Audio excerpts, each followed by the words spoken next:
The north is cold and full of whispers. The royal hunting party moves through dense forest. Horses, dogs, dozens of men in Baratheon colors and Lannister crimson.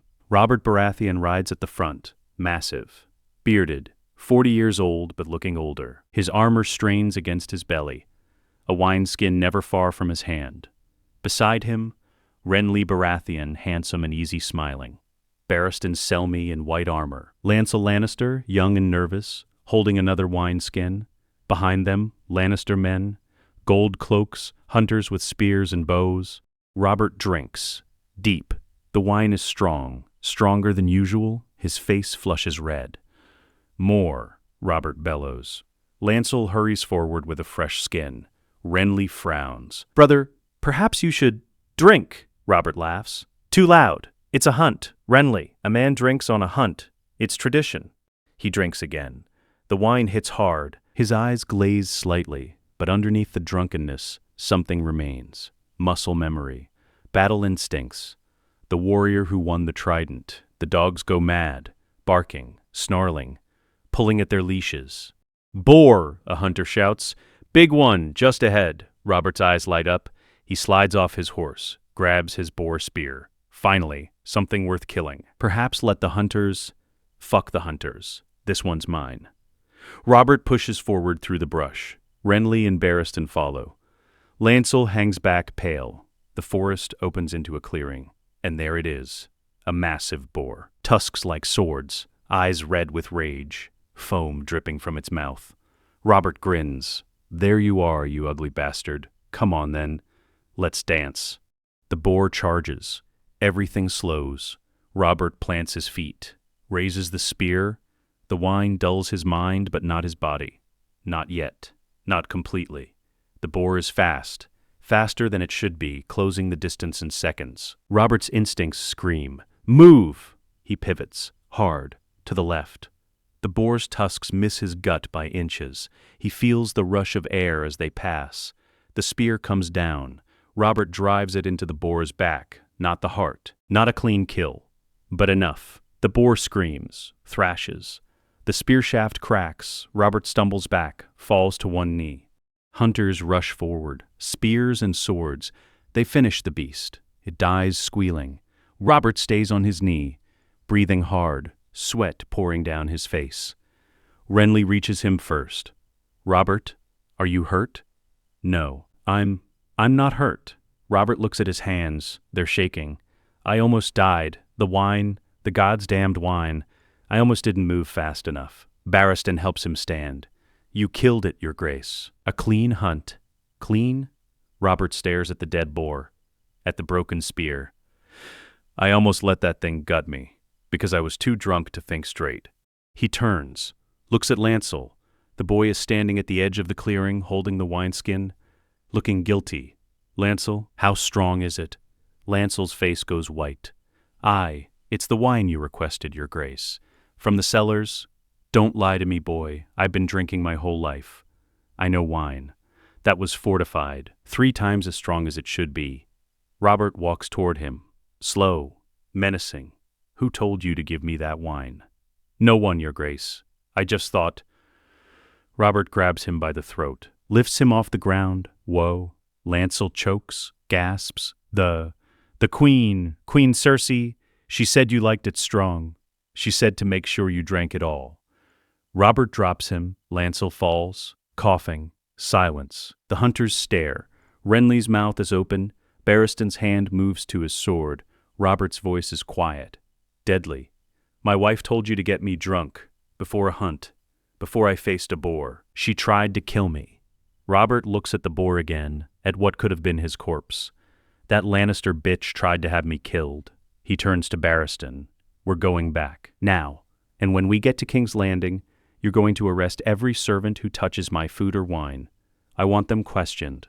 All of them. Do you understand? Looks at the hunting party, at the Lannister men watching nervously. The hunt is over. We ride for the capital. And someone get me normal wine. I need to think. Eddard Stark sits at his desk, candles burning low, scrolls and books spread before him. The book of lineages lies open, page after page of Baratheon births. The pattern is clear, undeniable. Black hair, black hair, black hair. Every single one, Ned's finger traces down the page.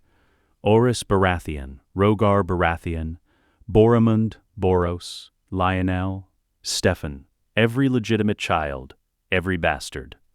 All black-haired, he pulls out another scroll. Jon Arryn's notes, written in the former hand's careful script. The seed is strong. Checked all birth records. Consulted Grand Maester Mallion's genealogy. Baratheon features dominant in all cases. No exceptions in 300 years. Visited Robert's bastards, Maya Stone, black hair, Gendry, black hair, Edric Storm, black hair. All unmistakably his. Question: if Joffrey, Myrcella, and Tommen are Robert's children, why do they all have golden hair and green eyes? Why do none show any Baratheon features? Answer: the scroll ends there. Jon Arryn died before he could finish. But Ned knows the answer, has known for weeks. Ever since he followed Jon Arryn's trail, Joffrey is not Robert's son, nor Tommen, nor Myrcella. They're Jaime Lannisters, products of incest between the queen and her twin brother. A knock at the door. Ned looks up. Enter. A servant. Nervous. Lord Stark, the king has returned from the hunt. He's asking for you urgently. In his solar, but he's very angry. And very sober. Robert paces like a caged animal. He's changed out of his hunting leathers, washed the blood and sweat from his face. But the fury remains. Ned enters. Robert stops pacing. Ned, thank the gods, close the door, lock it. Ned does. Robert, what happened? The servant said, Cersei tried to kill me. The words hang in the air. Ned goes very still. What? The hunt. She had Lancel give me fortified wine. 3 times as strong as normal, to make sure I was too drunk to defend myself when the boar charged. Robert's hands are fists. I almost died, Ned. I dodged at the last second. Pure instinct. If I'd been a heartbeat slower, that boar would have ripped my guts out. Are you certain? Maybe Lancel just... He confessed. Under threat of death, yes, but he confessed. Cersei told him to do it. She wanted me dead. Robert sits heavily in a chair. My own wife. The mother of my children. She tried to have me murdered. Ned's mind races. This is the moment he's been dreading. But there's no more time to wait, no more time to gather evidence or plan the perfect words. If Cersei tried to kill Robert once, she'll try again. And next time, she might succeed. Robert, there's something you need to know about Cersei, about your children. Robert looks up. What about them? Ned walks to the desk, opens his satchel, pulls out the book of lineages. Jon Arryn's notes, letters from maesters, testimony from servants. Jon Arryn was investigating something before he died, something about the royal succession. I've been following his trail, and I found the truth. What truth? Ned opens the book of lineages, points to the genealogy. Look, every Baratheon child born in the last 300 years. What do they all have in common? Robert leans forward, squints at the page. Black hair, they all have black hair. Yes, all of them, without exception. The seed is strong, Robert. Baratheon blood shows. It's dominant. Overpowering. Every child you've fathered, every bastard from here to the Vale has black hair and blue eyes. I know that. What's your point? Neither does Myrcella. Neither does Tommen. They're golden-haired, green-eyed. They look like Lannisters, Robert. Not Baratheons. Not you. Robert stares at him. What are you saying? I'm saying they're not your children. Silence. Long and terrible. Robert's voice is barely a whisper. That's not possible. Cersei is my wife. We. How often did you sleep with her, Robert? In 14 years of marriage? Robert's face twists. Not often. I hated it. Hated her. I was usually drunk. I'd close my eyes and pretend she was. He stops. Can't finish the sentence. Lyanna, Ned says gently. You'd pretend she was Lyanna. Yes. Robert's eyes are wet. I'd pretend, and then I'd wake up and realize it was Cersei, and I'd want to vomit. And Cersei knew. She knew you didn't love her, that you'd never love her, so she found someone who would. Who? Ned meets his eyes. Jaime. Robert's face goes from confusion to disbelief to horror to rage in the span of 3 seconds. Jaime! Her own brother? For years? And that my children, the children I thought were mine, are actually bastards born of incest? Yes. Robert stands, grabs the wine pitcher, throws it against the wall, it shatters. Wine runs down the stone like blood. That bitch, that Lannister whore, he kicks the chair. It splinters. I'll kill her. I'll kill both of them. I'll strangle Cersei with my bare hands and throw Jaime from the highest tower. Those little golden-haired abominations. Robert's face is purple. I held them. I let Joffrey call me father. I thought, his voice breaks. I thought I had heirs. I thought I'd done at least one thing right in my miserable life. But they're not mine. They're his. That king-slaying, sister-fucking Lannister bastards. Ned grabs Robert's shoulders. Robert, listen to me. I know you're angry. You have every right to be. But you need to think. You need to plan. If you act rashly, if you storm into Cersei's chambers and kill her tonight, Tywin Lannister will call his banners. The realm will tear itself apart. Let it. I don't care. Because Cersei already tried to kill you once. If she thinks you know the truth, she'll try again. And next time, she won't rely on fortified wine and a boar. She'll use poison, hired blades. She'll burn the whole city down to save herself and her children. Robert takes a shuddering breath. What do you want me to do? Be smart, be cold. Do what you do best. Win. But win decisively. Call a court session, public. Make the accusation in front of the entire realm. Present the evidence, let them see the truth. Then arrest Cersei and Jaime. Try them. Execute them. But do it legally. Do it in a way that gives Tywin no grounds to rebel. This is the part he's been dreading. That's your decision. They're innocent, Robert. They didn't choose their parents. They didn't ask to be born of incest. They're abominations, false heirs, pretenders to my throne. They're children. Joffrey is 12. Tommen is 7. Myrcella is 8. They don't deserve to die for their parents' sins. Robert looks at Ned. You said the same thing about Rhaegar's children. Rhaenys and Aegon. You begged me to spare them, and I didn't listen. I let Tywin present me with their corpses wrapped in Lannister cloaks. And it haunted you. Broke something between us. Yes, you think I should spare them, the Lannister bastards. I think you should be better than the man you were 15 years ago. I think you should break the cycle, show mercy where you showed cruelty before. It won't bring back Rhaegar's children, but it might save your soul. But first, we deal with Cersei and Jaime. Tomorrow, in the throne room. I want every lord in the city present. I want the truth spoken in the light, where everyone can see it. Robert grabs Ned's arm. Thank you, Ned, for telling me. For finding the truth. You're the only man in this God's-forsaken city I can trust. I'm your hand, your friend. I'll always tell you the truth, even when it hurts. Robert nods, releases him. Get some sleep. Tomorrow we tear down House Lannister, and God's help anyone who stands in our way. Cersei Lannister sits at her mirror, brushing her golden hair. She's beautiful. 40 years old, but looking younger. The candlelight makes her skin glow. A knock at the door. Enter. Terrified, Cersei's eyes narrow. What are you doing here? You're supposed to be with the hunting party. We returned. Early.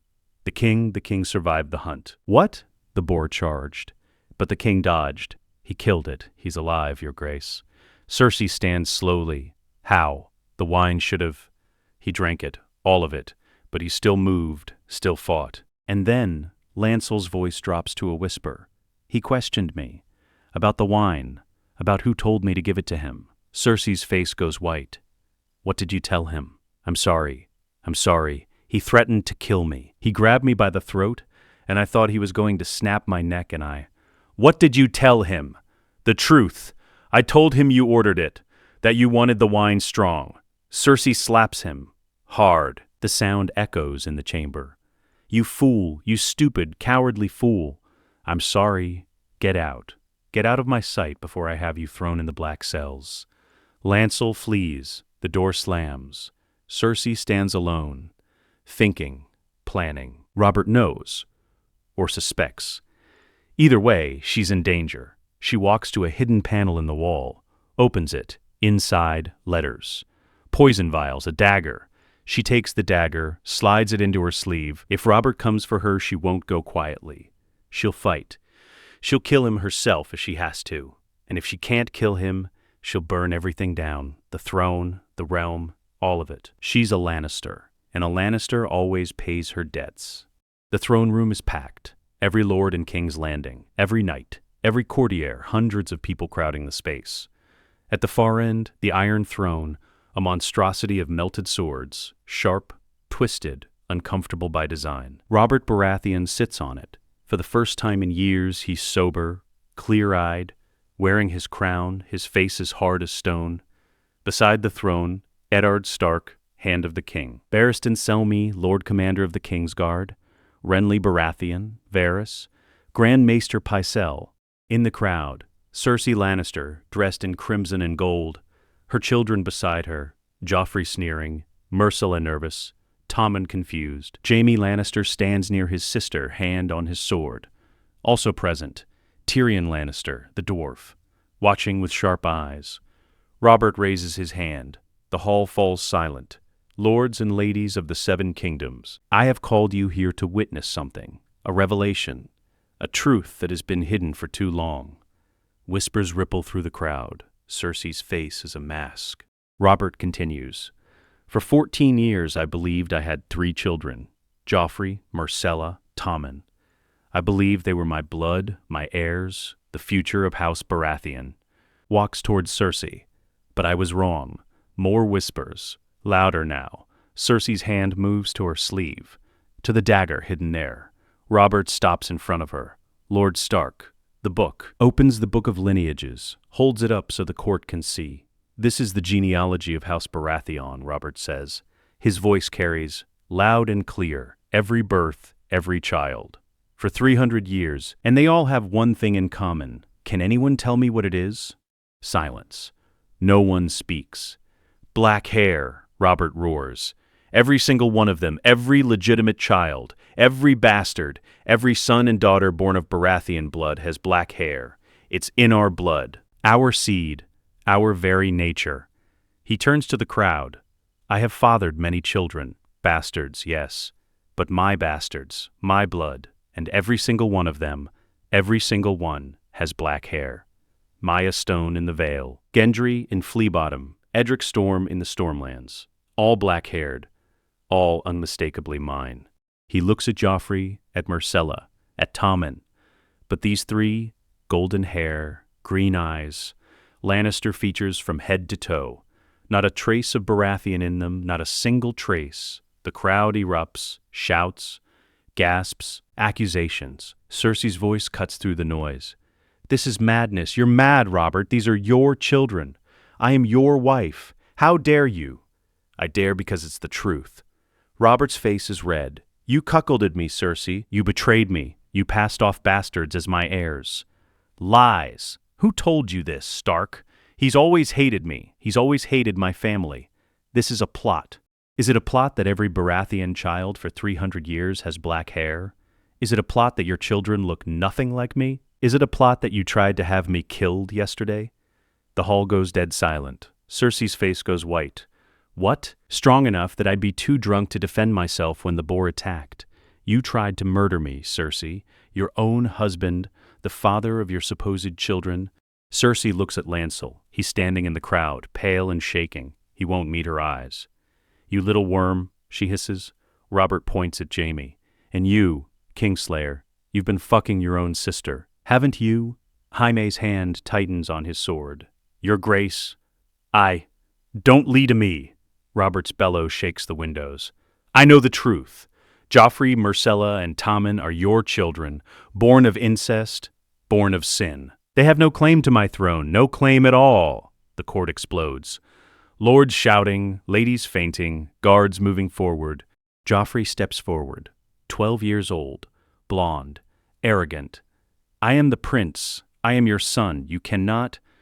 You are nothing, Robert's roar silences him. You are a bastard, a lie, a stain on my house and my throne. You are not my son. You never were. Joffrey's face crumples. For a moment, he looks like what he is, a child, confused, terrified. Then the cruelty returns. You're the lie. You're a fat, drunken fool. I am the prince. I am... Robert backhands him. The boy falls. Blood on his lip. Myrcella screams. Tommen starts to cry. Cersei lunges. The dagger flashes in her hand. She aims for Robert's throat. Barristan Selmy is faster. His sword knocks the dagger away. It clatters across the floor. Cersei stands there, empty-handed, defeated. Robert looks at her, sees them both. Cersei Lannister and Jaime Lannister, you are under arrest for high treason, adultery, and conspiracy to murder the king. Guards move forward, grab Cersei's arms. She fights, screams. You can't do this. My father will do nothing. Robert's voice is ice. Because if Tywin Lannister raises one sword against me, I will execute every Lannister in this city, starting with you. Jaime doesn't fight. He stands still as they remove his white cloak, as they chain his hands. His face is blank. Jaime Lannister, Robert says, you broke your Kingsguard vows. You committed incest with your sister. You fathered bastards and passed them off as princes. You are sentenced to death. Execution will be carried out 1 week from today. Cersei Lannister, you committed adultery. You conspired to murder your king. You are sentenced to take vows with the Silent Sisters. You will live out your days in silence, and service you will never speak again, never touch a man again, never see your children again. Cersei spits at him. I hate you. I've always hated you. You're a fool and a drunk, and I hope you ROT. Robert smiles. Cold. Take her away. Both of them. To the black cells. No visitors. No light. Let them think about what they've done. The guards drag them out, Cersei screaming. Jaime silent. The children stand alone. Joffrey's lip is bleeding. Myrcella is crying. Tommen looks lost. Robert looks at them, and for a moment, just a moment, something like pity crosses his face. Then it's gone. These three, he says, addressing the court. Joffrey, Myrcella, and Tommen Waters. They are bastards. They have no claim to the Iron Throne. But they are children, and I will not kill children, not again. He looks at Ned. Ned nods. Joffrey Waters will be sent to the Wall, to take the Black and serve the Night's Watch for the rest of his life. Tommen Waters will be sent to the Citadel to train as a maester. Myrcella Waters will be sent to the Faith to become a septa. They will live, but they will never hold power, never wear crowns, never be anything more than what they are. Bastards born of lies. Joffrey's face is pure hatred. I am the prince. I am. You are nothing. Robert's voice is final. And if you ever set foot in King's Landing again, I will have your head. Do you understand me, boy? Joffrey says nothing, just glares. Guards! Take them to their chambers. They leave for their new homes tomorrow. And if any of them resist, put them in chains. Myrcella sobbing. Tommen silent. The throne room is chaos. Lords arguing. Ladies gossiping. The foundations of the realm shaking. Robert climbs back onto the Iron Throne. Sits. Looks out at the assembled nobility. Let this be a lesson. I am Robert Baratheon, first of his name, King of the Andals, the Rhoynar, and the First Men. And I will not be betrayed, not by Lannisters, not by anyone. The false heirs are cast down, the truth is revealed, and the realm will accept it. He points at Varys, master of whisperers. Send ravens to every corner of the 7 kingdoms. Let them know Joffrey, Myrcella, and Tommen are bastards. The succession is void. Robert Baratheon has no legitimate heirs. As you command, your grace. Robert slumps in the throne, suddenly looking exhausted, old, broken. This court is dismissed. Everyone out, now. The room empties, slowly, reluctantly, until only Ned and Robert remain. Robert looks at his friend. It's done. The Lannisters are destroyed. The truth is out. And I have no heirs, no future, no legacy. What? Justice. You did the right thing. You exposed the truth. You spared the children. You broke the cycle. Robert laughs bitter. I broke the cycle and doomed my house in the process. What good is a throne with no one to inherit it? He'll take the throne and grind his teeth about how I should have given it to him years ago. Robert shakes his head. No, I need something else. Someone else. Someone who can actually rule this damned kingdom without destroying it. Ned doesn't respond. Doesn't need to. Because they both know where this is going. But not yet. Not tonight. Tonight, the Lannisters fall, and the realm holds its breath, waiting for what comes next. Cersei and Jaime are in separate cells. Cold, dark, wet stone. The smell of rot and despair. Cersei sits in her cell, her fine dress ruined, her hair tangled, but her eyes are still fierce, still burning. A visitor approaches. Footsteps in the darkness. A torch. Tyrion Lannister, he stands outside her cell, looks at his sister through the bars. Cersei, if you really did it? If you really fucked Jaime and passed his bastards off as the king's heirs? Cersei laughs. Of course it's true. What did you think, that Robert was the father? That fat, drunken oaf? I could barely stand to let him touch me. Jaime is the only man I've ever loved, the only man worthy of me. Tyrion stares. You're insane. You know that, right? You've destroyed our house, our family, our future, all because you couldn't keep your legs closed. Father's obsession with legacy, your existence, mother's death, we were broken long before I ever lay with Jaime. And the children? Joffrey, Myrcella, Tommen? What about them? Mine. And Robert has no right to take them from me. He has every right. He's the king. And they're bastards born of incest. What did you think would happen? Cersei stands, walks to the bars. Her face is inches from Tyrion's. I want you to save them, my children. Get them out of the city, before Robert sends them away. Please, Tyrion, you're the only one I can ask. Why would I help you? Because they're family. Because Joffrey, for all his faults, is a Lannister. Because Tommen is gentle and kind and doesn't deserve this. Because Myrcella is innocent. Please, at the sister who's tormented him his entire life, who blamed him for their mother's death, who treats him like a monster. I'll think about it. Tyrion, he walks away. The torch disappears. Cersei is alone in the darkness again. And for the first time in her life, she feels afraid. 3 days have passed since the throne room revelation. The city buzzes with rumors, bastards, incest. The king's rage, the Lannister fall. Robert sits alone in his solar. Night. The fire burns low. He's drinking, but not drunk, just tired. The door opens without a knock. Ned enters.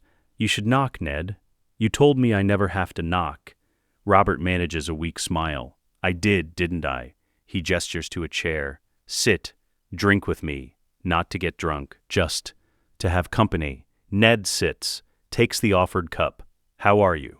I'm a king with no heirs. My wife tried to kill me. My children aren't mine. I executed my former hand's murderer yesterday. He stops. You heard about Littlefinger? I heard he tried to flee the city, that your guards caught him at the gate of the gods. He confessed. Under questioning, he had Lysa Arryn poison Jon Arryn, sent her a letter telling her to blame the Lannisters. Started this whole mess to cause chaos, to climb higher.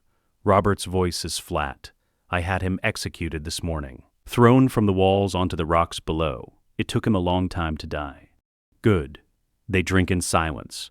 The children left yesterday, Robert says. Joffrey screaming threats the whole way to the gates.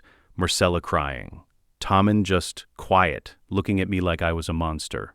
You spared their lives. That's more than I did for Rhaegar's children, I know. Robert stares into his cup.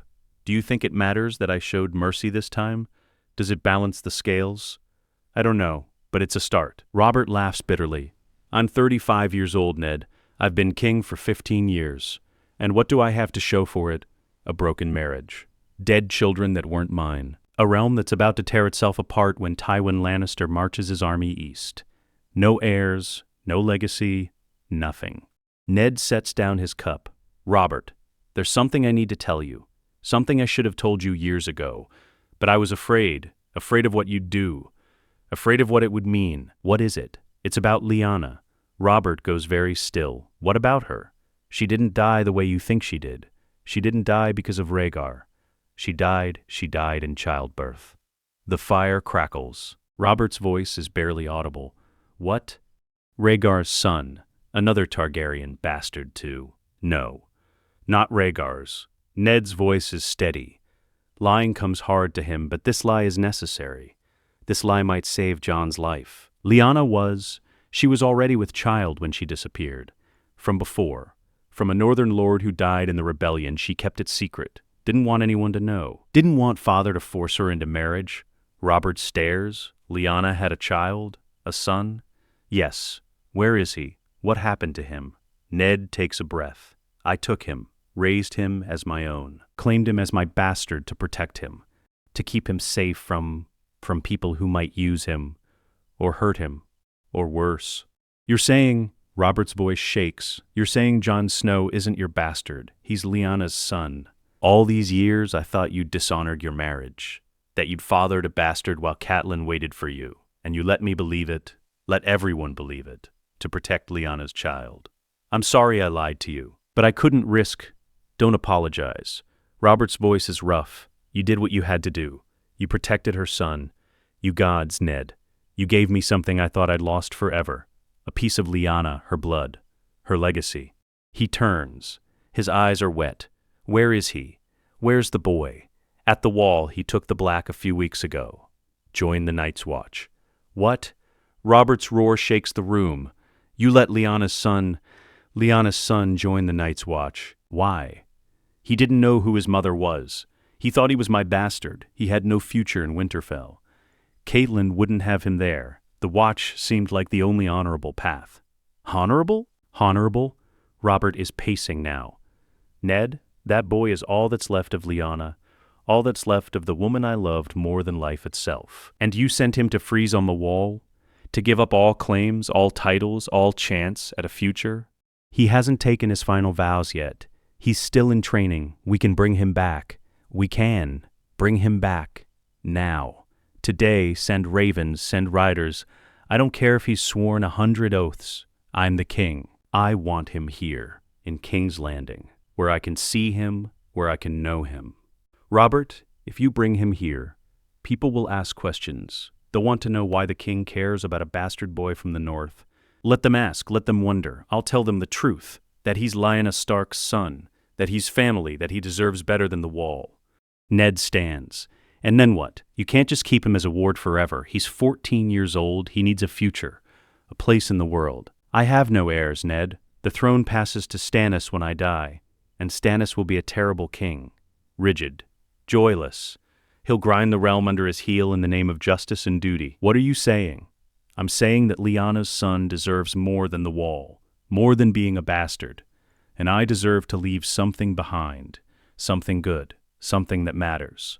You want to legitimize him. More than that, I want to adopt him, make him my son, my heir, Jon Baratheon, Prince of the Seven Kingdoms. Robert's voice is fierce. He's Lyanna's blood. He's northern, Stark. He has honor. Everything I lack, everything this realm needs, and he's all I have left of her. Ned's face is troubled. The realm won't accept it. Stannis won't accept it. You can't just bypass your brothers for a bastard boy, even Lyanna's son. I'm the king. I can do whatever I want. Robert sits heavily, but you're right. It has to be done carefully, publicly, with enough support that no one can challenge it. How? I call another court session. I present the boy. I tell the realm who his mother was.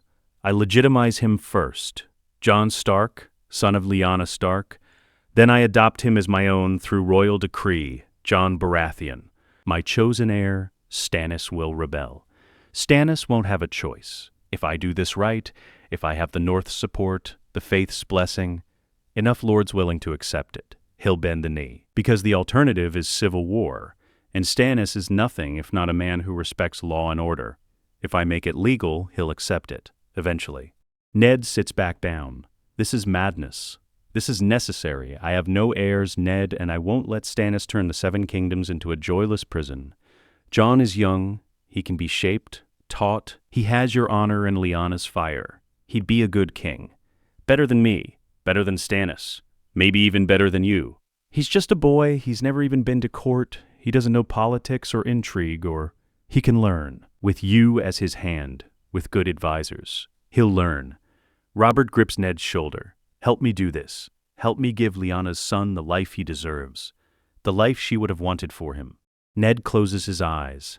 Thinks about Jon, about the boy who grew up believing he was a bastard, who went to the wall seeking honor and purpose, and about the truth he can never tell Robert, that Jon isn't just Lyanna's son, he's Rhaegar's, the last male Targaryen, the rightful heir to the throne Robert usurped. But if Robert adopts Jon, if he makes him a Baratheon, maybe that truth never has to come out. Maybe Jon can have the future Lyanna wanted for him without the burden of his father's name. All right, Ned says quietly. I'll help you. But we do this carefully. We build support first. We make sure the realm accepts it before we announce it. Agreed. Send the ravens tonight. I want Jon here within the month. I'll send them. But Robert, when he arrives, you need to be patient with him. He spent his whole life as a bastard. Learning he's Lyanna's son, being legitimized, being made a prince, it's going to overwhelm him. I swear it. Robert's smile is genuine for the first time in days. Thank you, Ned. Thank you for keeping him safe, for protecting Lyanna's legacy. You're the best man I've ever known. I just hope this works, for Jon's sake, and for the realm's.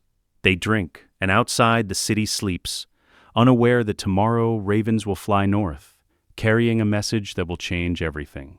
Casterly Rock, the western stronghold of House Lannister. Massive, golden, impregnable. Tywin Lannister sits in his solar, 60 years old.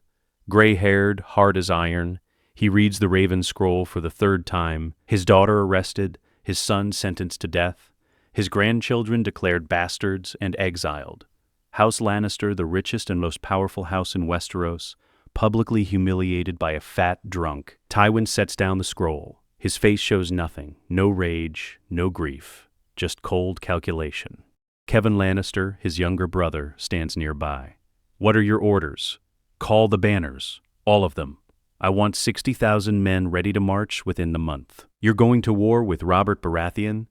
I'm going to destroy Robert Baratheon. He has made an enemy of House Lannister. He will learn what that means. Brother, Robert still has the North, the Stormlands, the Crownlands. If we march on King's Landing, not directly, that's what he expects, what he wants. A siege he can win with superior numbers. Tywin stands, walks to a map of Westeros. We'll position our forces here, in the Riverlands.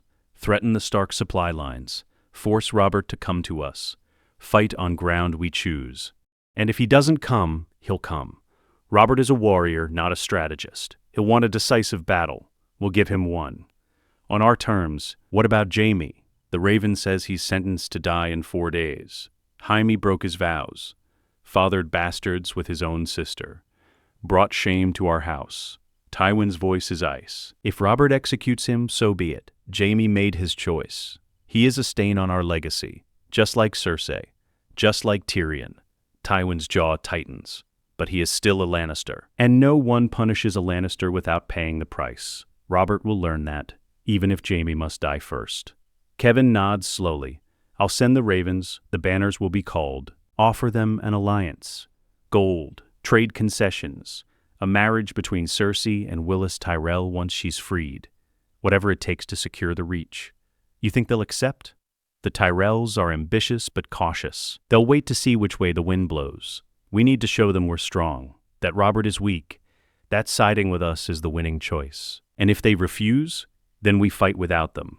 60,000 Lannister men against whatever rabble Robert can muster. Tywin's smile is thin. We've won wars with worse odds. He looks at the map again. At King's Landing. At the throne his grandson was supposed to inherit.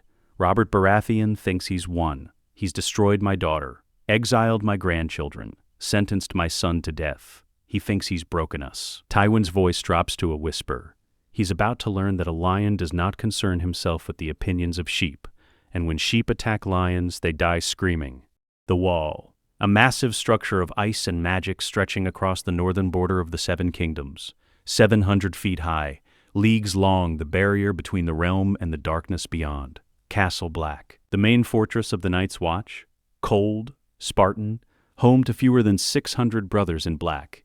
Jon Snow stands in the yard practicing with his sword. He's been at the Wall for 3 weeks, training, learning, trying to find his place among the Night's Watch. He's good with a blade, better than most of the recruits, but he holds back, doesn't want to humiliate the others, doesn't want to be the arrogant lordling. Even though he's not a lord, he's a bastard. Always a bastard. Snow. Jon turns. Samwell Tarly approaches. Fat, nervous, kind. Jon's only real friend at the Wall. What is it, Sam? Lord Commander Mormont wants to see you. In his solar. Right now. Jon's stomach tightens. Did I do something wrong? I don't know. But he looked serious. And there's a rider from the south, with King's Landing seals. Follows Sam through the castle. His mind races. Why would someone from King's Landing want to see him? Has something happened to Father? To Robb? To the girls? They reach Mormont's solar. Jon knocks. Enter. Jon steps inside. Jorah Mormont, Lord Commander of the Night's Watch, sits behind his desk. Old, grizzled, tough as old leather. A raven perches on his shoulder, beside the desk. A man in road-stained clothing, King's Landing colors. He looks exhausted. Lord Commander? Jon says. You wanted to see me. Jon sits. The messenger remains standing. Mormont holds a sealed letter. The seal is broken. This arrived an hour ago. From King's Landing, from the hand of the king himself. Eddard Stark, your father. Jon's heart pounds. Is he well? Is the family? They're fine. But there's been developments in the capital. Significant ones. Mormont hands Jon the letter. Read it. Jon, much has happened in King's Landing. The queen has been arrested for treason and adultery. Her children have been revealed as bastards, not the king's. The realm is in chaos, but that's not why I'm writing. I've told Robert the truth. Not all of it, but enough. I told him you are not my son. You are Lyanna Stark's son, your mother's. Robert wants to meet you. He wants you to come to King's Landing immediately. He intends to legitimize you as Jon Stark. And then he wants to adopt you as his own son, to make you his heir. I know this is overwhelming. I know you have questions. But you need to understand, Robert has no other heirs. The throne would pass to Stannis, and Robert believes that would be a disaster for the realm. You can refuse. You can stay at the wall. Take your vows. Live the life you chose. I will support you either way. But if you come south, you could change the course of history. You could become a king, a good king, the kind the realm needs. The choice is yours. But whatever you decide, know that I love you, that I'm proud of you, that you are my son in every way that matters. Ned, Jon reads it again and again. The words don't change. Lyanna Stark, his mother, not some tavern wench or serving girl. Lyanna, the woman Robert loved, the woman who started a war. And Robert wants to make him a prince, an heir, a king. Jon looks up. I don't understand. How can I be Lyanna Stark's son? Father never said, he never told me. He was protecting you, Mormont says, and protecting her memory. But now the truth is out, and you have a decision to make. What decision? I'm a brother of the Night's Watch. I'm training to take the black. I can't just leave. You haven't taken your final vows yet. You're still free to go. And if the king himself is calling for you, Mormont leans forward. Jon, I'll be honest with you. The Night's Watch needs men. Desperately. You're a skilled swordsman. A natural leader. You'd make a fine ranger. Maybe even Lord Commander someday. Then I should stay. But the realm needs good kings more than the Watch needs one ranger. And if Robert Baratheon is offering you the Iron Throne, you'd be a fool to refuse. Jon stands, paces. I came here to escape being a bastard, to find honor, purpose, a place where I belonged. And now you're telling me I'm not even a Snow, that I'm a Stark, that I could be a Baratheon, a king, a real choice. And whatever you decide, it will shape the future of Westeros. Jon looks at the letter again, at his father's, at Ned's words. The choice is yours. He thinks about Winterfell, about Robb and Arya and Bran and Rickon, about the family he left behind. He thinks about the wall, about the vows he almost took, the life of service and duty he wanted, and he thinks about his mother, Lyanna, the woman he never knew, the woman who died bringing him into the world. What would she want? What would she want him to do? I'll go, Jon says quietly. I'll go to King's Landing. I'll meet Robert, and I'll see what happens. Mormont nods. I thought you might say that. The messenger has fresh horses. You leave at dawn. Thank you, Lord Commander, for understanding. Don't thank me. Just remember us when you're sitting the Iron Throne. The Watch needs men, gold, supplies. We're the shield that guards the realms of men. Don't forget that. I won't, I promise. Jon leaves the solar, steps out into the cold. Sam is waiting. What did he say? What's happening? Jon looks at his friend. I'm leaving, Sam. Tomorrow. I'm going to King's Landing. Why? What's wrong? Everything's changed. I can't explain it, but I need to go. I need to see my family. I need to meet the king. Sam's face falls. You're not coming back, are you? I don't know. Maybe. Maybe not. I'll miss you, Jon. You're the only one here who's been kind to me. Jon grips his shoulder. You're stronger than you think, Sam. Braver. Don't let the others tell you otherwise. And take care of Ghost for me. If I don't come back, he's yours. He likes you, and he'll protect you. Just take care of him, please. Sam nods, tears in his eyes. I will, I promise. They stand in the cold, two boys who became friends, about to be separated by duty and destiny. Jon looks north, at the wall, at the darkness beyond. Then he looks south, toward King's Landing, toward a future he never imagined. I was Jon Snow, he whispers. The bastard, the outsider, the boy with no place. But if Lord Stark is right, if I'm Lyanna's son, then who am I? What am I? King's Landing, the throne room, another court session. But this time, the crowd is smaller, more controlled. Only the most important lords and ladies. Robert sits the Iron Throne. Beside him, Ned Stark, Barristan Selmy, Varys, Grand Maester Pycelle, Renly Baratheon in the crowd, Tyrion Lannister, various Crown Lands lords, a few Stormlands bannermen, representatives from the faith. Robert stands. My lords, my ladies, I have called you here for a second proclamation, one that will secure the realm's future. The crowd murmurs. Robert continues. 4 days ago I revealed the truth about my so-called children. Joffrey, Myrcella, and Tommen were bastards. False heirs, I have exiled them, executed their father, sentenced their mother to a living death. He pauses. But in doing so, I have created a problem. I have no legitimate heirs. The throne by law would pass to my brother Stannis. And while Stannis is a capable commander and a dutiful man, he is not suited to rule. He is too rigid, too joyless, too willing to sacrifice mercy for justice. Renly looks uncomfortable. Varys' eyes gleam. I will not let the 7 kingdoms suffer under a king who sees only black and white, who cannot bend, who cannot forgive. So I have made a decision that some of you will question, but it is my decision, and it is final. Robert gestures. The doors open. A young man enters, 14 years old, dark brown hair, gray eyes, the long, stark face, dressed in black riding leathers, looking nervous and out of place. Jon Snow. He walks the length of the throne room, every eye on him. He stops at the base of the Iron Throne, kneels. Rise, Robert says. Jon stands. Robert descends the steps, stands face to face with the boy, studies him, takes in every detail. You have her eyes, Robert says softly, Lyanna's eyes. Jon doesn't know how to respond, just nods. Robert raises his voice, addresses the court. This is Jon Snow, bastard of the North, raised by Eddard Stark as his own. But Jon Snow is not Eddard's son.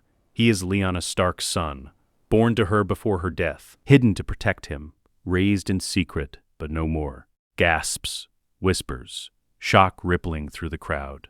Lyanna Stark was my betrothed, the woman I loved, the woman I fought a war to avenge, and this boy, this young man, is her blood, her legacy, all that remains of her. But I have been given a gift, a second chance. The gods have given me Lyanna's son, and I will not waste it. He looks at Jon. Jon Snow, do you know why you're here? Lord Stark, Eddard Stark, told me you wanted to meet me, that you knew who my mother was. I do, and I want to give you something you've been denied your whole life. A name, a future, a place in this world. Robert's voice is firm. By the authority vested in me as King of the Andals, the Rhoynar, and the First Men, I hereby legitimize you. You are no longer Jon Snow. From this day forward, you are Jon Stark, true-born son of Lyanna Stark, with all rights and privileges that entails. The court erupts. Some lords cheer, others look troubled, but none speak out. Robert raises his hand. Silence falls. But I'm not done, Jon Stark. You are Lyanna's son. But you have no father. Lyanna died before she could tell the world who sired you. And so, I claim you. I adopt you as my own, through royal decree, through the power of the crown, through the will of the king. Places it on the step beside the throne, kneels before Jon. The room goes silent. A king kneeling before a bastard boy. Jon Stark. I, Robert of House Baratheon, first of my name, King of the 7 Kingdoms, ask you, will you be my son? Will you take the name Baratheon? Will you become my heir and the future of this realm? His mouth open, his mind blank. This can't be real. This can't be happening. He looks at Ned. Ned nods. Permission, support. Jon looks back at Robert, at the king kneeling before him, offering him everything. I don't know what to say, Your Grace. Say you'll be my son. Say you'll help me fix what I've broken. Say you'll be the king I never was. Jon's voice is barely a whisper. Yes, yes. Embraces Jon, hard, like a father embracing a son. Then he turns to the court. Witness, Jon Stark is now Jon Baratheon, my adopted son, Prince of the Seven Kingdoms, heir to the Iron Throne. He picks up the crown, but instead of placing it on his own head, he sets it on Jon's. It's too big. It slips down over Jon's ears. He looks ridiculous. But Robert is smiling, really smiling, for the first time in years. A bit large, Robert says. We'll get you one that fits. A prince's coronet. Something worthy of Lyanna's son. The court kneels. Slowly. Reluctantly. But they kneel. All except one. Tyrion Lannister stands at the back, watching. A slight smile on his face. Well, he murmurs to himself, this is going to be interesting. Dragonstone. A dark volcanic island off the coast of Westeros. The ancient seat of House Targaryen. Now home to Stannis Baratheon. Stannis stands in his war room, maps spread before him, reports from across the realm, and a raven scroll. He reads it, once, twice, 3 times. Then he crumples it, throws it into the fire. My lord? Davos Seaworth, his most trusted advisor, steps forward. What news? Robert has named an heir. Not me, not Renly, a bastard boy from the north, Jon Snow, or Jon Baratheon. He seems to have a new name every week. The boy you told me about? Eddard Stark's bastard. Apparently not Eddard's. Lyanna Stark's. Robert's adopted son, his chosen heir. Stannis' voice is flat. I am the lawful heir to the Iron Throne. I am Robert's brother. I have served him faithfully for 15 years, and he passes me over for a child, a bastard, a boy he's known for less than a month. Justice? There is no justice in Robert's reign. There never was. Stannis grips the edge of the table. He took the throne by conquest. He let the Lannisters murder Targaryen children. He married a whore and raised her bastards as princes. He drank and whored and let the realm rot while he played at being king. And now, when he finally has a chance to do the right thing, to pass the crown to his lawful heir, he chooses sentiment over law. What will you do? Stannis is silent for a long time. I don't know. Part of me wants to call my banners, sail to King's Landing, take what is rightfully mine. But Robert is still king, and I swore an oath to serve him, to obey him, even when he's wrong, especially when he's wrong, because the law matters, Davos. The law is all that separates us from beasts. And if I break the law to claim my rights, what does that make me? It makes you a man who was denied his birthright. It makes me a usurper, like Robert, like every man who's ever put ambition above duty.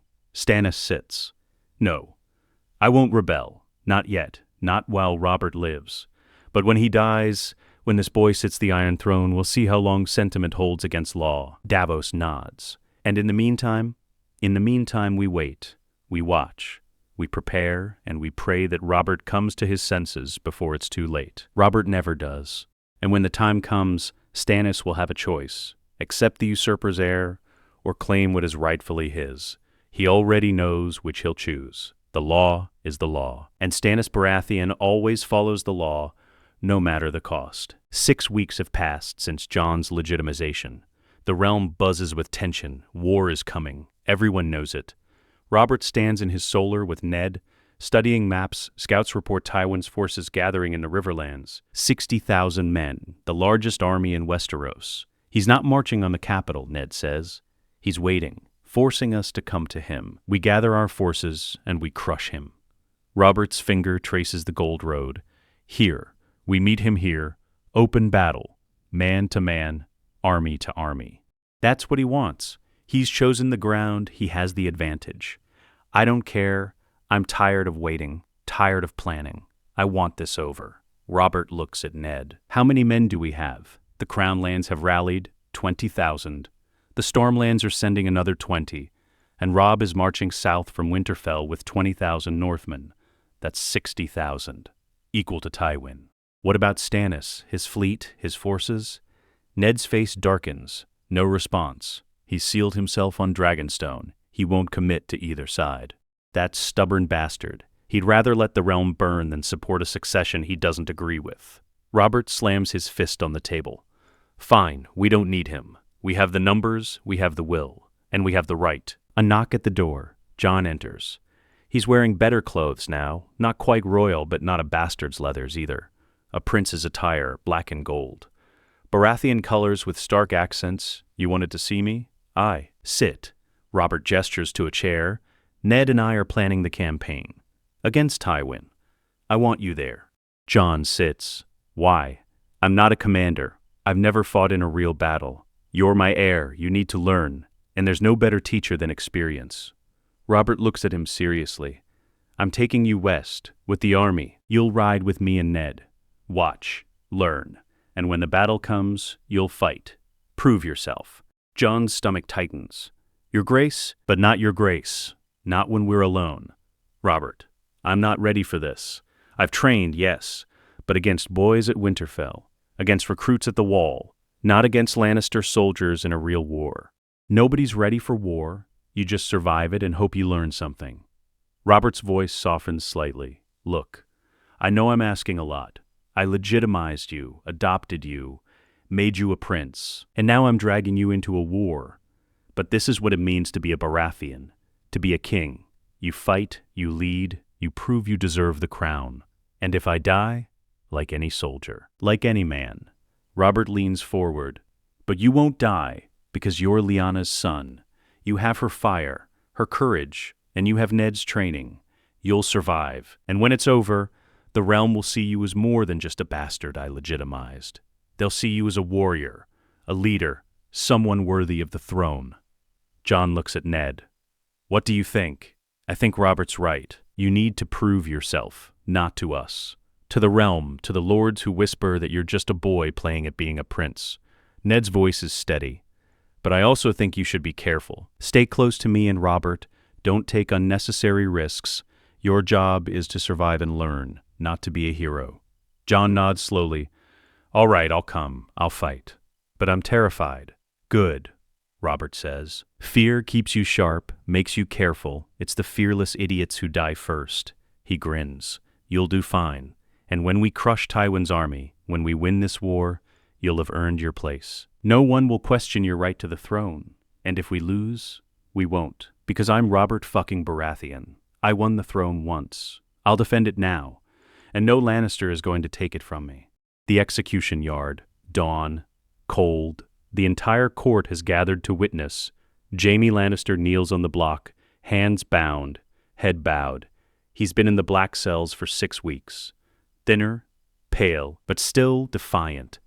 Robert stands on a platform overlooking the yard. Beside him, Ned, Jon, Barristan Selmy, various lords and ladies. In the crowd, Tyrion Lannister, watching his brother, face unreadable. Island Payne, the king's justice, stands beside the block.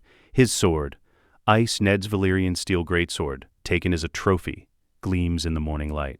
Robert's voice carries across the yard. Jaime Lannister, you have been found guilty of high treason, of breaking your Kingsguard vows, of adultery with the queen, of fathering bastards and passing them off as princes. Do you have any last words? Jaime raises his head, looks directly at Robert. I kept my oath. To protect the king, I failed. But I loved. That's more than you ever did, Robert. You spent your whole life chasing a ghost, a dead woman. I had Cersei, and I do it all again. Robert's face darkens. Then you'll die a traitor and a fool. Sir Island, do your duty.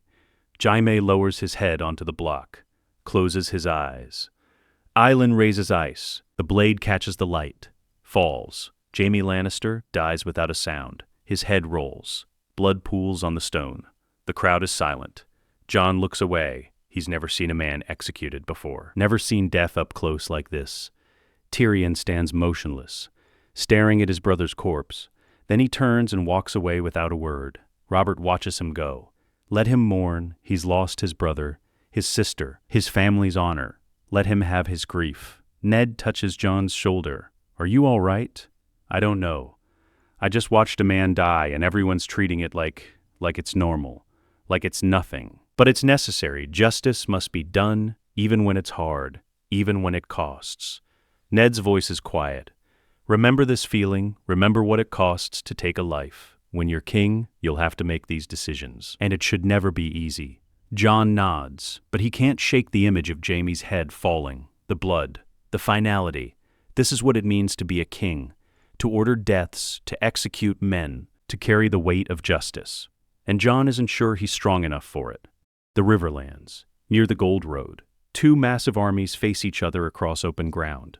On one side, Robert's forces, 60,000 men, Crownlands, Stormlands north, banners flying, Baratheon stag, Stark direwolf, Tully trout. On the other, Tywin's army, 60,000 Lannister men, crimson and gold, the lion rampant. Robert sits on his warhorse, armor polished, warhammer in hand.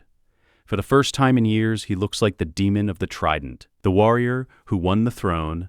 Beside him, Ned Stark in gray armor, Robb Stark, 17 years old, commanding the Northern Cavalry, and Jon, wearing borrowed armor, a sword at his hip. There he is, Robert says, pointing across the field. Tywin Lannister, the old lion himself. Jon can see him, a figure in ornate armor on a white horse, surrounded by his commanders. Even from a distance, Tywin looks formidable, cold, calculating. What's the plan? Jon asks. Simple, Robert says. We charge, we fight, we win. Ned frowns. Robert, I know what you're going to say. Be cautious, be smart. Outmaneuver them. But Ned, I'm tired of being cautious. I want to end this. Today. Here. One battle. Decisive final. That's what Tywin wants. He's positioned his forces perfectly. Archers on the high ground, cavalry on the flanks. He's baiting you into a charge, break his lines, and when his army routs, we'll hunt down every last Lannister soldier. Robb speaks up. Your Grace, let me take the Northern Cavalry, flanking maneuver. We can hit his right side while you engage the center. Divide his attention. Robert considers. You're your father's son, always thinking 3 moves ahead. Fine, take your cavalry, hit them hard. But be careful. Tywin's clever. He'll have reserves waiting. I'll be careful. Robb looks at Jon. Watch yourself, cousin. Don't try to be a hero. I won't. I'm just trying to survive. Good. That's all any of us can do. Robert raises his warhammer. Positions. WE attack in 10 minutes. For the king, for the room. The army roars. Tens of thousands of voices. The sound shakes the ground. Jon's heart pounds. This is it. His first battle, his first real test.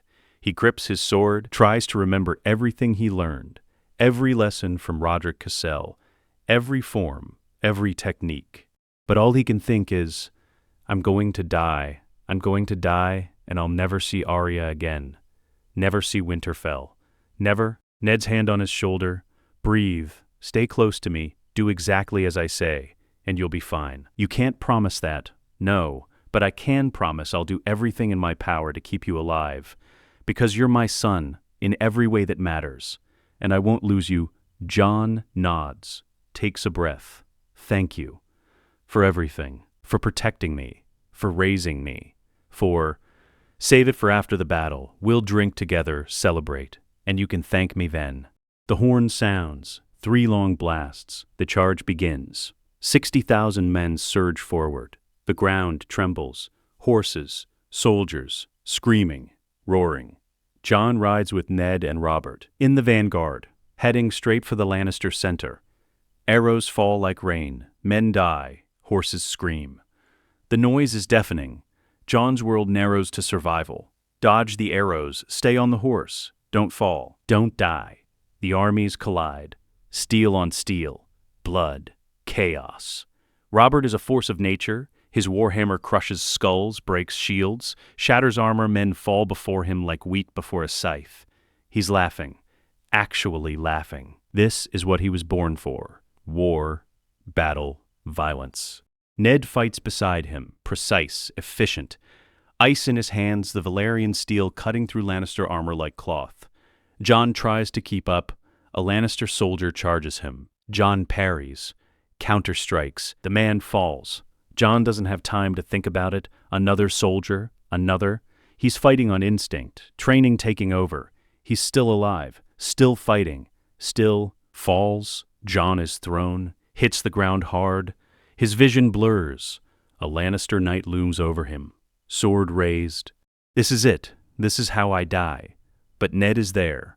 Ice takes the knight's head off in one swing. Ned grabs Jon, pulls him up. Stay with me. Jon stumbles, gets his footing, finds a loose horse, mounts. Back in the fight, on the flanks, Robb's cavalry smashes into the Lannister right. The young wolf lives up to his name.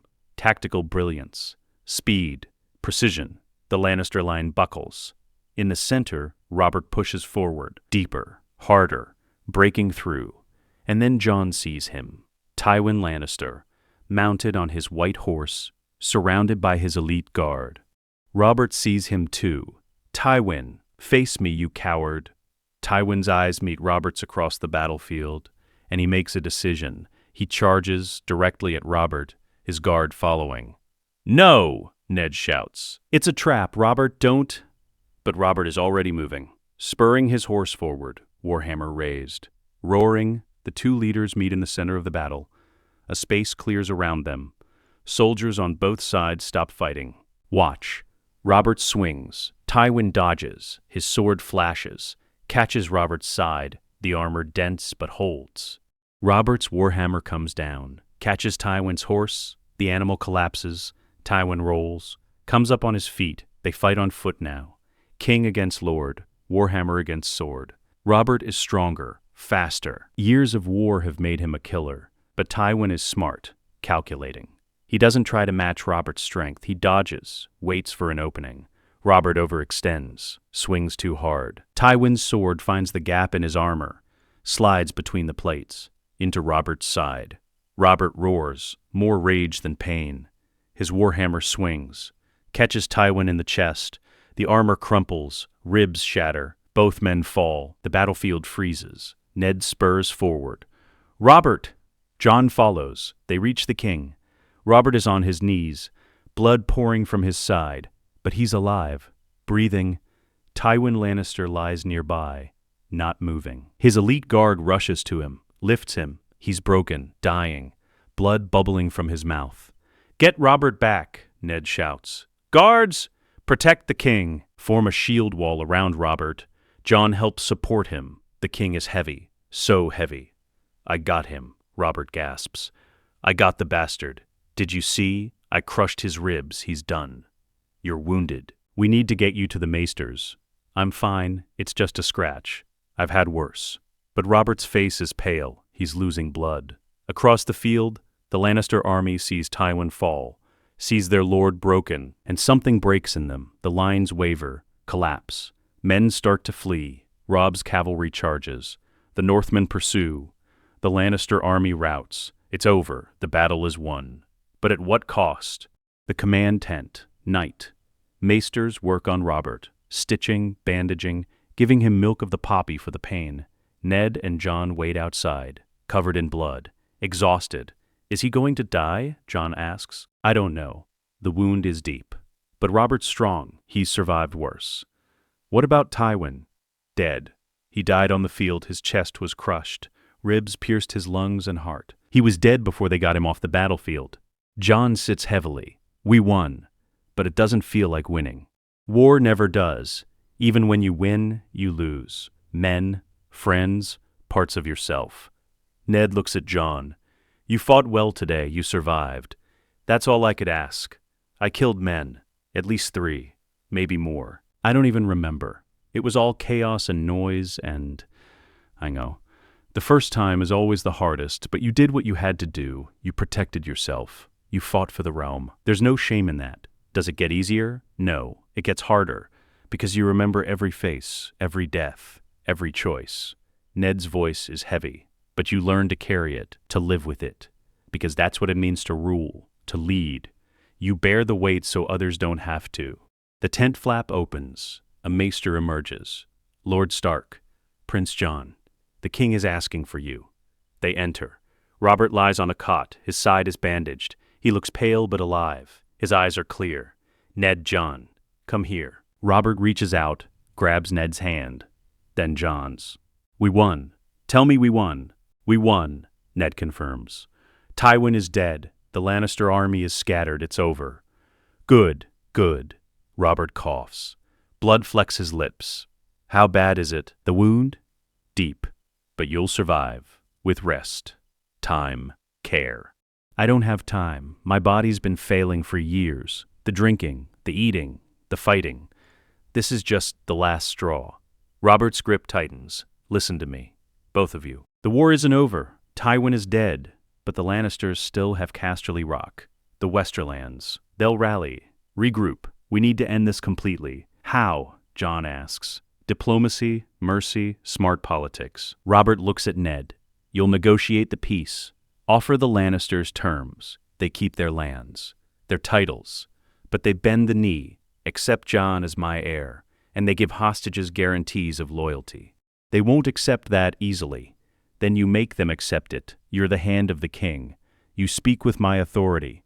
And if they refuse, Robert's voice hardens. You take Casterly Rock. You tear down the lion and you put up the stag. You make them understand that defying the king has consequences. Ned nods. I'll do it. But Robert, you need to rest. Heal. I can't do anything anymore. My time is coming. Maybe not today, maybe not this year, but soon. Robert looks at Jon, which is why you need to be ready.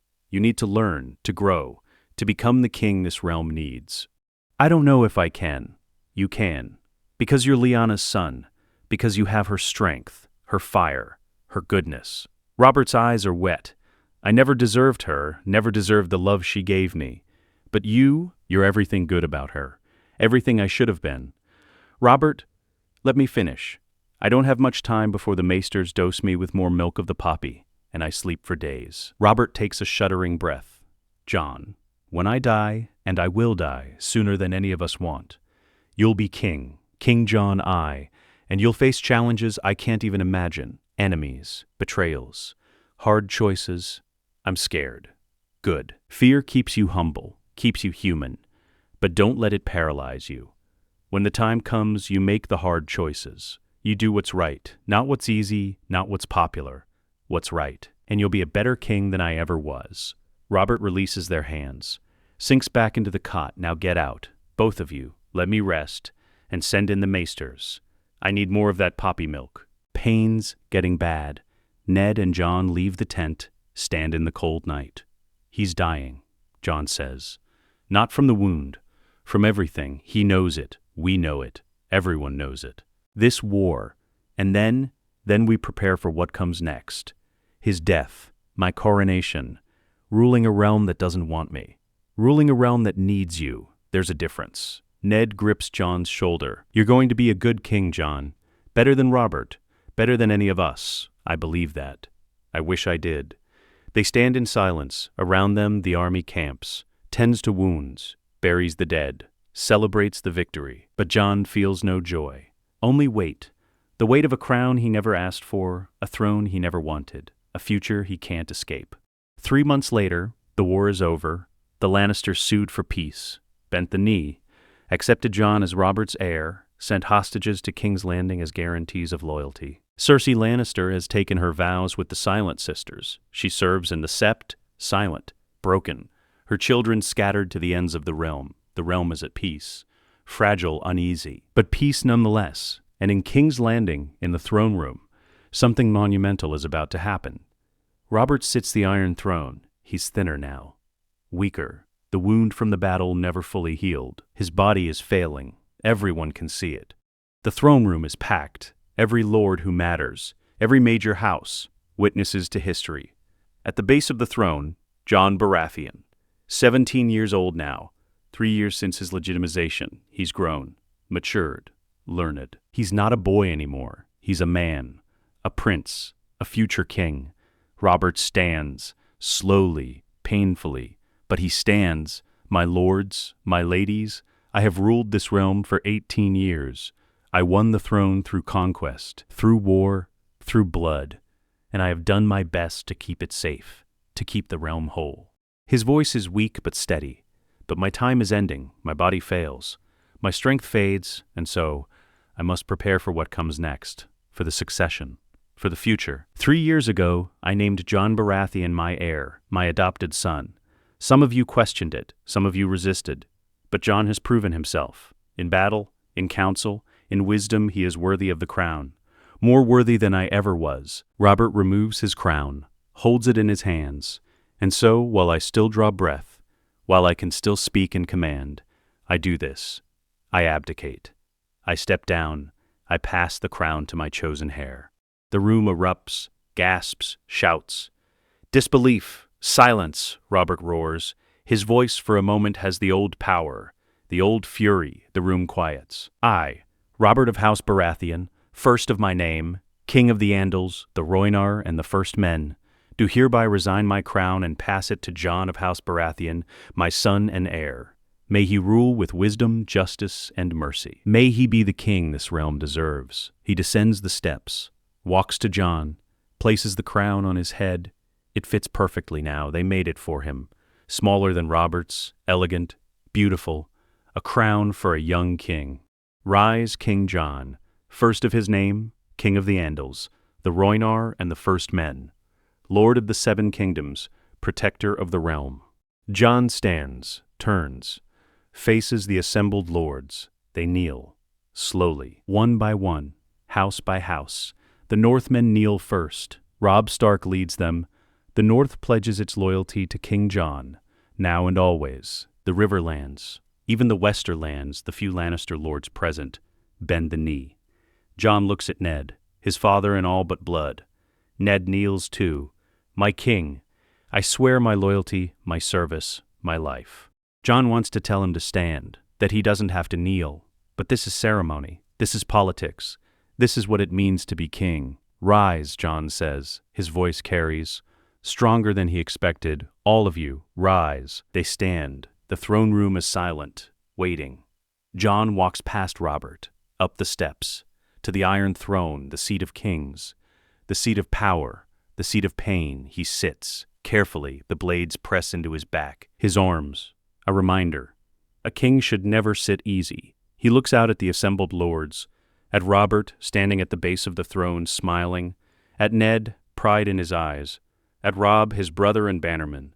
My lords, Jon says, I accept this crown, this burden, this responsibility, and I make you this promise. I will rule with justice, with mercy, with wisdom.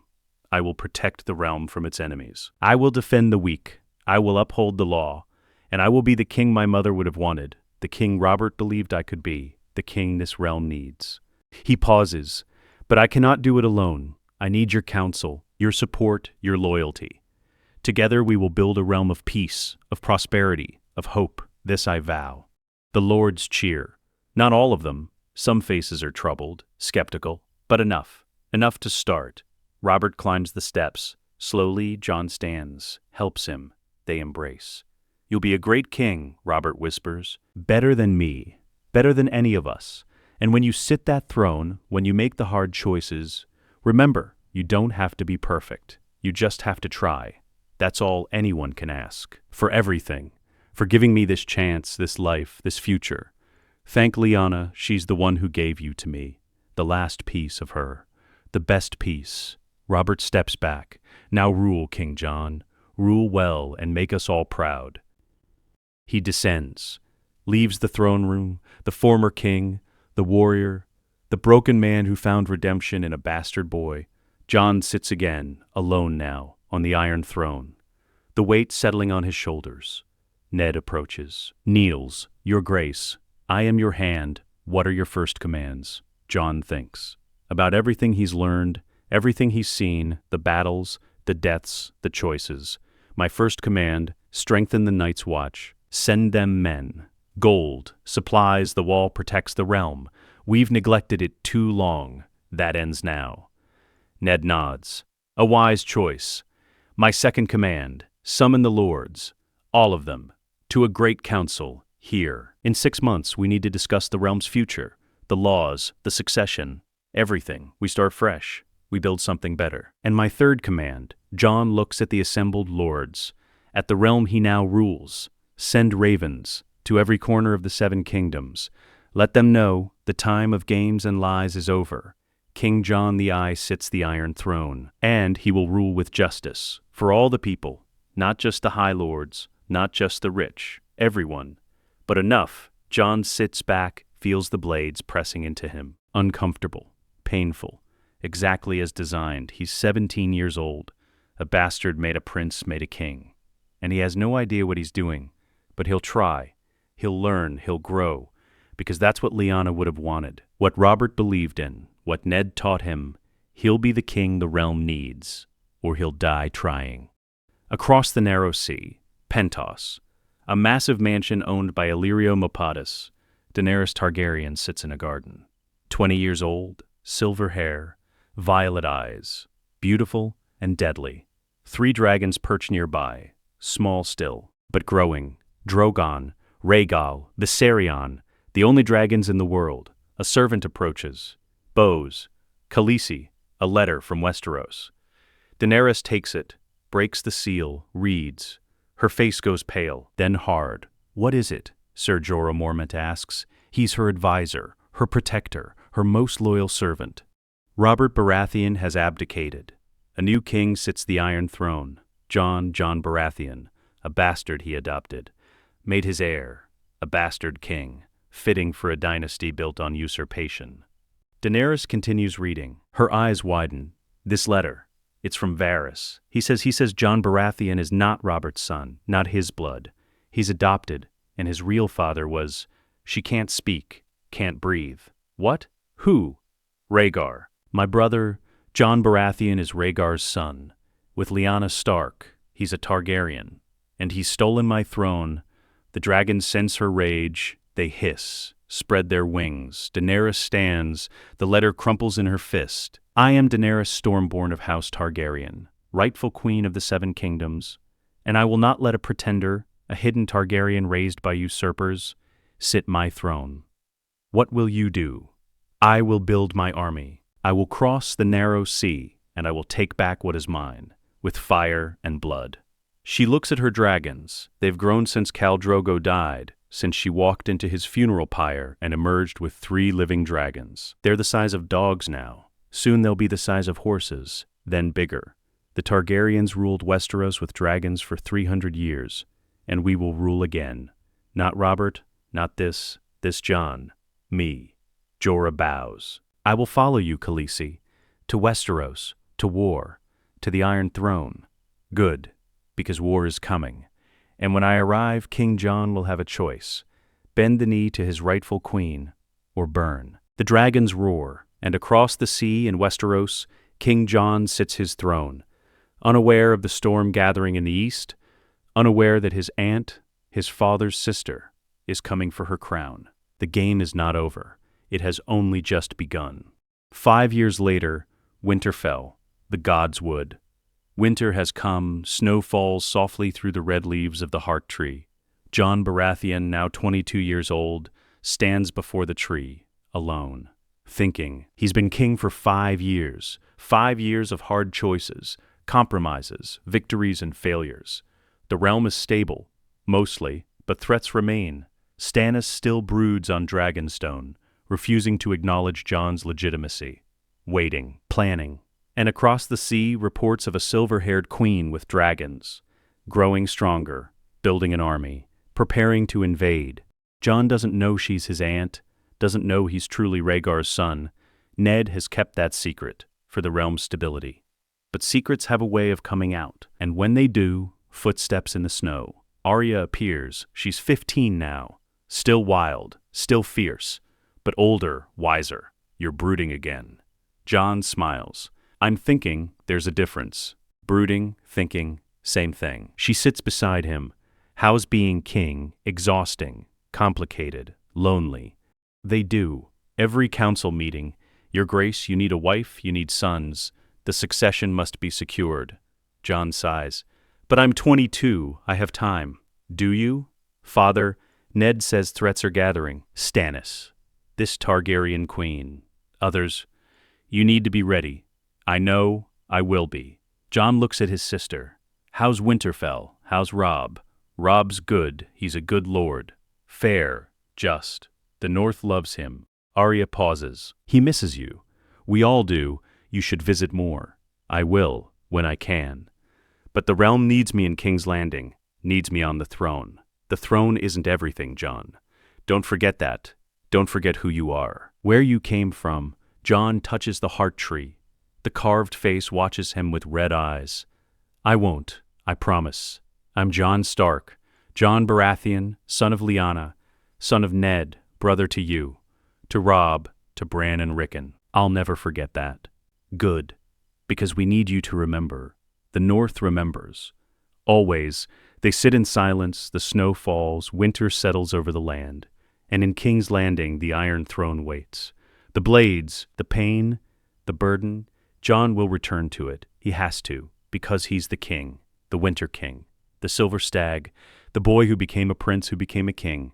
And he'll do his duty, he'll protect the realm, he'll face whatever threats come, because that's what Starks do. That's what Baratheons do. That's what kings do. They stand, they fight, they endure. Winter is here, darkness is coming, but Jon will be ready. And the realm will survive, together, as one. This he vows. Let us know what you'd like to see next. The end.